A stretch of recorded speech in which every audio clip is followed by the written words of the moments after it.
Or found yourself standing in the grocery aisle, trying desperately to recall the 3 simple items you were sure you'd remember? If this sounds familiar, you're not alone. Forgetting happens to everyone. But what most people don't realize is that it's rarely because we have a bad memory. More often, it's because we haven't learned to use our brain the way it works best. You see, your memory isn't naturally built to memorize dry lists or strings of numbers. Long before there were to-do lists, calendars, and smartphones, our ancestors remembered things by seeing them. The human brain evolved to navigate landscapes, to recognize faces, and to recall locations where food could be found or dangers avoided. This means that our memory is intimately connected to images, emotions, and places. Think about it. You may not remember every fact you read this week, but you can likely describe your childhood bedroom in vivid detail. You might instantly recall the feeling of the sun on your skin during a vacation 10 years ago, or the exact look on someone's face when they surprised you with a gift. That's because when information is tied to pictures and feelings, it imprints itself on your mind. This is why visualization is such a powerful tool. When you turn ordinary information into vivid mental images, you're speaking the native language of your brain. So, how does this look in practice? Let's say you want to remember a short list: milk, bread, eggs, and bananas. Instead of repeating those words over and over, try imagining a scene so unusual you can't possibly forget it. Picture this: you open your front door to see a giant cow dancing on your porch, splashing milk everywhere. As you step inside, a massive loaf of bread floats through the living room like a parade balloon. On the sofa, eggs explode into bright yellow fireworks. And from the ceiling fan above, a banana spins like a helicopter blade, raining banana slices onto the floor. It sounds ridiculous. And that's exactly why it works. The brain is wired to notice what's bizarre, colorful, emotional, or surprising. These images stand out like bright neon signs in a sea of gray. But visualization can be even more effective when you link images together into a simple story. For example, imagine the dancing cow accidentally knocking over the giant bread balloon. The bread bounces across the room, hits a lamp, and causes the eggs to explode, launching a banana across the ceiling. Now, rather than 4 separate images, you have a connected chain that your brain can follow. This kind of mental story is sometimes called a memory chain or PEG system. Memory champions who memorize hundreds of random numbers or long lists of words use exactly this technique, creating elaborate, sometimes absurd narratives to glue information together. Yet there's another method even older and arguably even more powerful: the memory palace, also known as the method of loci. This technique dates back to ancient Greece, when orators needed to deliver long speeches without notes. Here's how it works. You start by choosing a place you know intimately: your home, your school, even a favorite walking route. You then mentally place the images you want to remember in specific locations along this path. Let's go back to our example. Imagine you're walking into your house. At the front door, you see the dancing cow with milk splashing down the steps. As you enter the hallway, the giant loaf of bread floats in front of you. In the living room, the eggs explode on the coffee table. In the kitchen, the banana spins from the ceiling fan. Later, when you want to recall your list, you simply walk through your house in your mind, observing each spot. This technique works so well because our spatial memory is incredibly strong. Even if you move houses, you still remember the layout of every room and places you've lived. Visualization doesn't stop with shopping lists. You can apply it to remembering names, studying for exams, learning languages, or memorizing speeches. For example, if you meet someone named Lily, you might picture a bright pink lily flower growing out of their shoulder.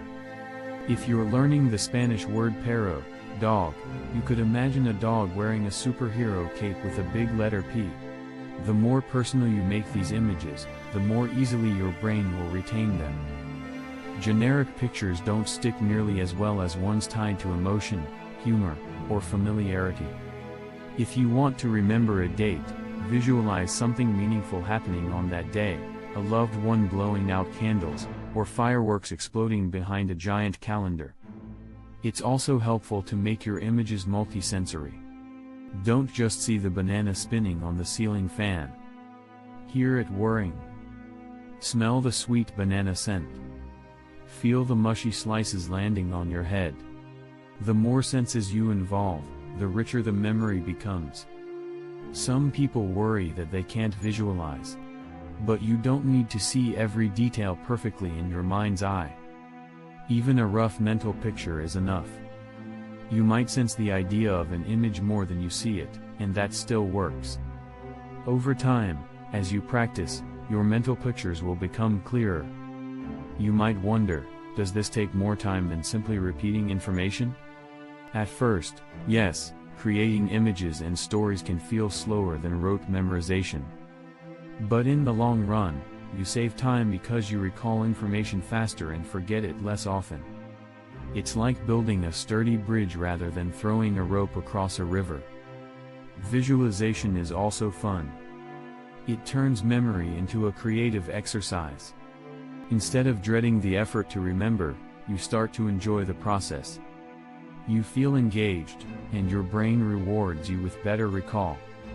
Try a simple exercise right now. I'll give you 5 random words: book, piano, giraffe, ice cream, and rocket. Instead of just repeating them, create a scene. Imagine you're reading a book when a piano crashes through the ceiling. A giraffe climbs out, licking a giant ice cream cone. Then suddenly, a rocket blasts the giraffe into the sky. Take a moment to picture it. Close your eyes. When you open them, test yourself. Can you recall all 5 words? Most likely, you can. And if you practice this every day, you'd quickly find yourself remembering more than you ever thought possible. It doesn't matter if you're a student memorizing vocabulary, a professional learning presentations, or simply someone who wants to stop forgetting everyday details. Visualization is a skill anyone can learn. With a little creativity, it becomes second nature. Next time you find yourself forgetting, don't blame your memory. Instead, ask yourself, what could I picture right now that would make this impossible to forget? Because if you can see it, feel it, and imagine it, you can remember it. Sparkles emoji, thank you for listening. If you enjoyed this, share it with someone who wants to improve their memory too. Keep practicing, keep visualizing, and watch your mind grow stronger every day. Have you ever walked into a room and forgotten why you came in? Or struggled to remember a name just seconds after hearing it? It's not because your brain is broken, it's because your memory wasn't fully engaged. The truth is, your brain doesn't forget easily. But it does need the right language, and that language isn't plain words. It's images, emotion, movement, and story. Our minds are naturally visual. Long before we could read or write, we were remembering by seeing. The brain stores pictures far more effectively than abstract words. In fact, studies show that we remember images 6 times better than text. That's why you can picture your childhood bedroom in detail, but struggle to recall a number you just read 5 minutes ago. So how do we use this to our advantage? How can we remember more, better, and faster? It starts with turning words into pictures. Let's say you need to remember a few simple items: milk, bread, eggs, and bananas. Most people would just repeat them in their mind like a list. But that's not how memory thrives. Instead, you picture a dancing cow spilling milk all over the floor. A giant loaf of bread floating like a balloon past your window. Eggs exploding like fireworks across your couch. And a banana slipping off a spinning ceiling fan. The more ridiculous, the better. Because your brain is built to remember what stands out, the strange, the emotional, the funny. But we don't stop there. Once you've created vivid images, you link them together. You don't just imagine four things separately. You build a story. The cow kicks the bread balloon into the eggs, which explode and launch the banana into the air. This story becomes a mental video clip that your mind can replay with ease. No more blank spaces. Some people go even further by using a technique known as the memory palace, a method that dates back to ancient Greece. Imagine your home.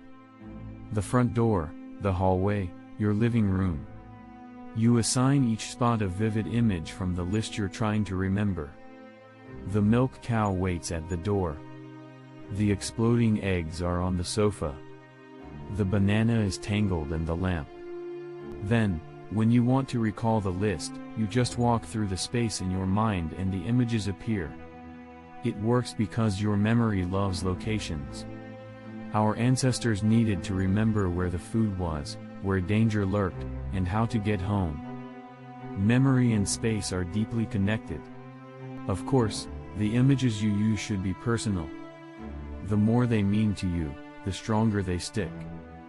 Don't picture a random piano, picture your grandmother's old piano, the one you were afraid to touch. Don't just see a giraffe, imagine it eating your favorite flavor of ice cream while crashing through your roof.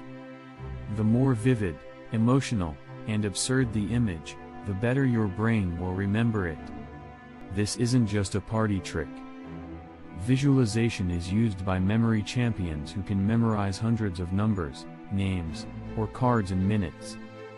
But it's also used by students, business professionals, and everyday people who simply want to stop forgetting their keys, or what they went to the store for. And like anything, it takes practice. Start small. Try memorizing a to-do list, or your weekly groceries. Turn them into images, link them into a story, and place them in a memory palace if you like. You'll be surprised how much more you remember, and how fast. Most importantly, have fun with it. Memory doesn't have to be boring. In fact, it works best when it isn't. The more playfully you use your imagination, the more powerfully your mind will respond. So next time you find yourself forgetting, don't panic. Just pause, close your eyes, and ask yourself, what can I picture? Because if you can see it, you can remember it.